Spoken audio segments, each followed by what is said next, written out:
Good afternoon, Mustang owners. Today I'm going to show you how to remove and replace the seatbelt receiver. Not the retractor. There's lots of videos that show how to do that. This one is the receiver. In my case, I purchased a Mustang convertible that needed some work, and I've replaced the top on it already. I'm waiting for it to stretch. I'm told by the upholstery shop it should stretch 4 to 5 weeks. There were problems with that as well. While I was working on that vehicle, as a lot of Mustangs do, the driver's seat tends to get boogered up on that outside, just like that. I work for an armored car company, so the handgun in particular will booger that up. So I wanted to replace the seat. I got a used seat. The used seat that I got, that I received from the salvage yard, has a bad receptacle. It has a broken wire. See where the wire's been cut? Obviously that's much too close to get in there and repair easily without removing this plastic. But it is not too difficult to replace if you are a little bit mechanically inclined. And I don't say I'm mechanically inclined, but I managed to get by. In this case, you will have to remove the seat from the Mustang because there just isn't room in there to work, and to get the electric seatbelt unplugged so that you can replace it. So the first thing you're going to need to do is you're going to need to replace or remove the seat, and that takes 4 bolts, and they are 15 millimeter.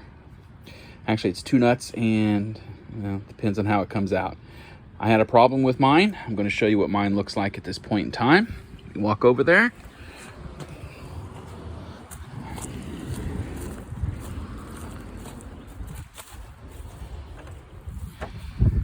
So, as you can see, I've got a change collection there from the previous owner, but the seat bolts right in here.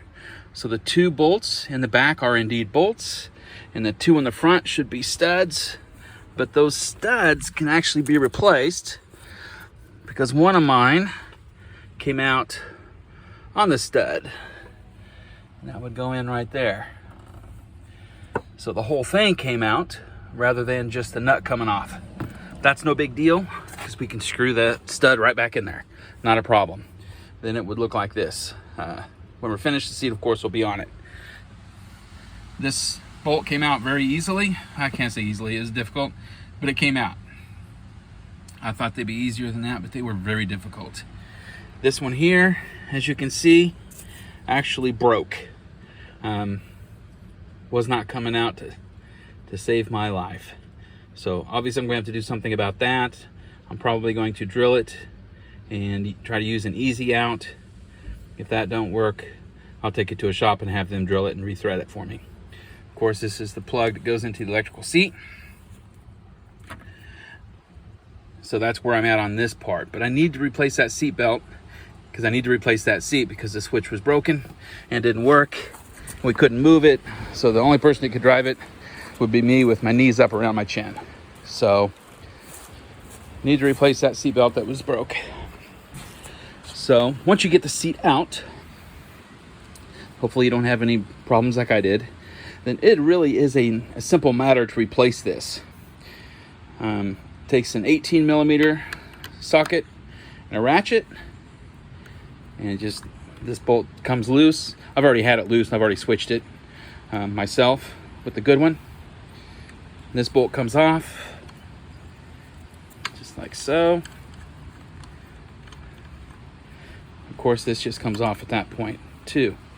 Now, of course, a lot of people are going, where does the electrical connection go? Well, it goes underneath the seat, and that's why you have to take it out. You could get this loose, but you probably couldn't get this loose without taking the seat out.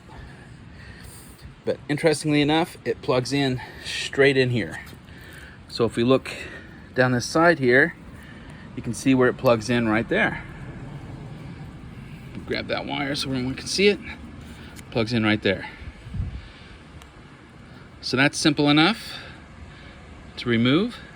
It has a clip on the top. You can see that I've bent this one back completely. And then this pulls out. You've got your one piece. Then you can replace it. Your replacement, if you get it from a salvage yard, just Plugs right back in and bolts right in here. On a good day, you're probably looking about an hour's worth of work maybe. On a bad day, if bolts break, etc., yeah, you're probably looking at several days as you work it. But this itself is not too difficult. I didn't find any other videos on YouTube that showed how to do this. So I wanted to make one real quick for everybody so that you would have an idea about what you were doing. I hope you like it. I hope it helps. Thanks.